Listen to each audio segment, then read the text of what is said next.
Where does the Florida State football program stand?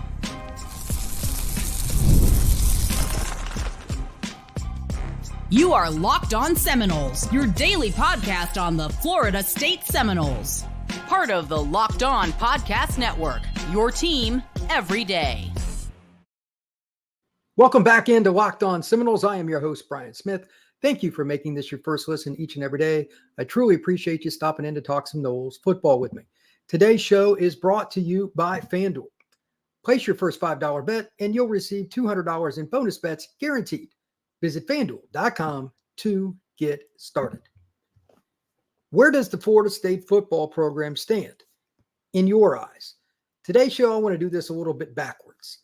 I'm going to give my own thoughts, but the number one thing here is to get you thinking about it from a long-term perspective before the Noles play the Blue Devils, and we get a bigger picture of, okay, where's Brock Glenn? Has the offensive line improved? There have been lineup changes there, etc. That's fine. We'll do the micro on Saturday. After the game, I want to break it down. I want to do it a little different, do a Saturday morning show, go from there. But I want to do something beforehand that also includes the Duke game. Where do you think things stand? I'm going to give a few of my thoughts leading through the quarterback position, give some comparisons around college football, some players that are doing well, some not. But just to give you a perspective, because sometimes we get bogged down just with the team that we follow. I'm just as guilty as anybody else. College, pro, high school, sometimes that happens. But maybe things aren't as bad as we think. And I needed to take a step back, and I'm trying to give a perspective on that with this show. So, first off, I have pretty high expectations of Brock Glenn based on seeing him in an actual game. Now, Norvell, this is always weird. I don't know how this happens, but he said that Brock played better than what they anticipated, and I'm kind of paraphrasing here, based on practice. You've heard the term gamer.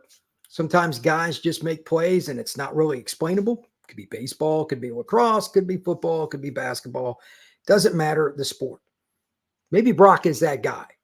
And maybe he's going to have some of that moxie that Florida State so desperately needs. Here's another point to that. He's going to make mistakes. Let's not kid ourselves.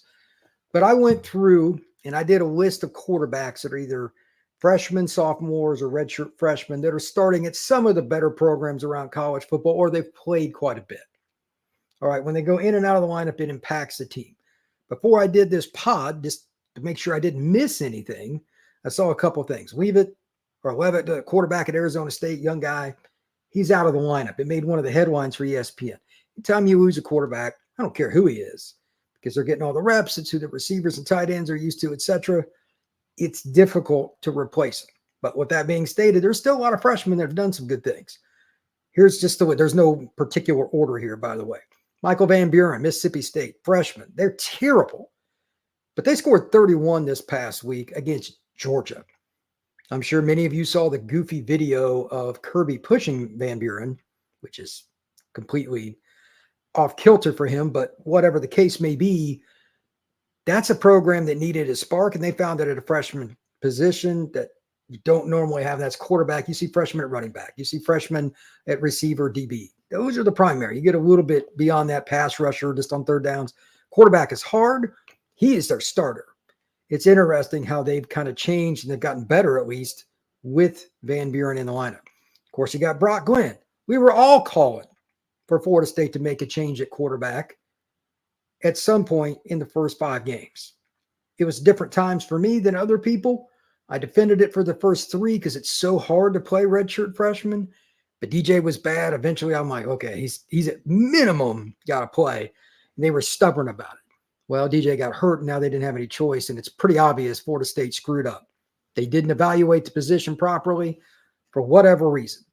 And to be honest with you, that's water under the bridge, but it might have cost them a game or two. Arch Manning.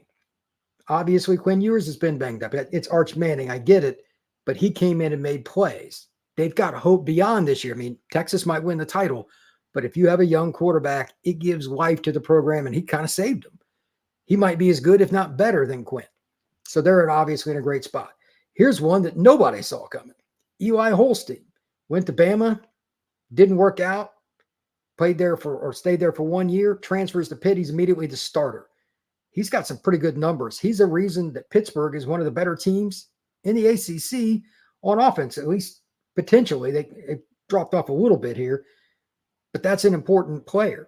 Dylan Raiola, true freshman at Nebraska, won the job outright, right out the gate. If you have guys like this, it matters. Aiden Childs, redshirt freshman at Michigan State, transferred over from Oregon State. He was the backup last year to DJ, ironically, at Oregon State. Levitt, I mentioned him from Arizona State. Braden Locke's had a pretty good little run here at Wisconsin. They're eating teams up. That's a second-year player. He's not anybody special. Lenora Sellers, South Carolina, dual threat guy. They almost beat Bama last week. He's a guy that kind of started slow but got going. They've at least got hope. CJ Bailey at NC State. He started his first game against Clemson and got clobbered. I know CJ, great kid. Sometimes it doesn't go well, but that also goes back. Sometimes it takes a little longer. And hey, just to be clear, Clemson's defense didn't do to Brock what it did to CJ. So that's a good sign. And then Avery Johnson, the guy that made that incredible drive this past week for Kansas State against Colorado to knock off the Buffaloes in Boulder, another redshirt freshman, a guy that's played a lot of football now because he's been thrown into the lineup. But you start with your youth movement at quarterback if possible. Those are just some of the teams. And I wanted to bring that up. When we come back, I want to talk about kind of the overview of the team, my thoughts. And I want you, if you're on YouTube or anywhere else, even if you don't want to comment on any form of social media or anything, I want you to think about this. Where is Florida State just baseline before this recruiting class, before this offseason, before they even play the Duke game? Where are they as a program? Not just being hyperbole and not just throwing a, hey, I'm mad because the record and all that. Where is Florida State as a program with the roster talent? And what do we need to do? That's next on Locked On Seminoles. Hey, NFL fans, you can start the season with the big return on FanDuel, America's #1 sportsbook. So when you get a hunch in the middle of the game, you can check out the latest stats, view live play-by-play, and so much more on the same page where you place your bets. You'll get started with $200 in bonus bets, guaranteed, when you place your first $5 bet. That's FanDuel.com. This show is also brought to you by Gametime. Have you downloaded the Gametime app yet? They've got a new thing inside the app called Gametime Picks. It filters out all the flubs so you can understand the incredible deals and great seats so you don't have to waste time searching through thousands of tickets. It's another way they help you. And for the record, from using the Gametime app, it is incredibly easy. This guy right here, I am not the most patient individual, but it's pretty easy for anybody. You just type in something in the search box. It will find something if you want to go the old school way, but there are triggers like the Gametime Picks to help you. So to that point, one last thing for me, it's easy to see your seat once you tap on it on a game, pick out a seat in the stadium. It'll show you the view. That is awesome. So take the guesswork out of buying tickets with Gametime Picks. Download the Gametime app, create an account, and use code LOCKEDONCollege for $20 off your first purchase. Terms apply. Again, create an account and redeem code LOCKEDONCOLLEGE for $20 off. Download Gametime today. What time is it? Game time.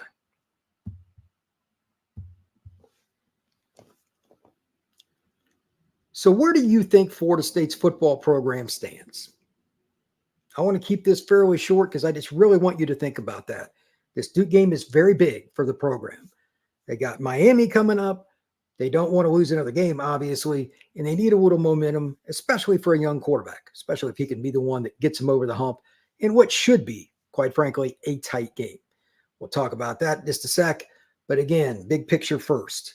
Where do they stand and where should they rely on things, long-term, roster, all that? Think about that. Put it, if you need a few minutes and want to put it to the side, that's fine. We can do that. But there's a lot of things with this roster that's starting to see younger players move up. That gives me a little bit of hope. Early's playing guard. You got Otto making his second start at the other guard position. You're going to see more and more Cam Davis. Both the young tight ends made plays in the last game. Heck, Landon Thomas had 7 catches to lead the team. You got Jalen Brown, redshirt freshman. You got Hakeem Williams, who's a sophomore. On defense, they've got like 3 or 4 young DBs that have played. Hussey, and so, I mean, KJ, it doesn't matter. I'll leave somebody out, but there's a lot to like there. I think that the linebacker group, while thin, Nicholson's got a chance to be really good. He's started to figure it out. He can be around the ball. The only spot on defense I'm not sure is because they have so many players that are experienced that are kind of rotating in is D-line, but Malcolm Ray is one of them. I think he flashed from the very first game. And there are a couple of other guys like Sampson that I'm curious about. They've just got a lot of experienced players, kind of like O-line. So they haven't played quite as much. I'm curious.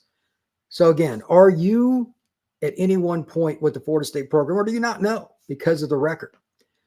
Now, finally, the Duke game. This is why it's so important. Those young players that you're building for, because a lot of us are like, okay, let's see what happens the rest of this year, but this season's all but over by expectations. It's just true.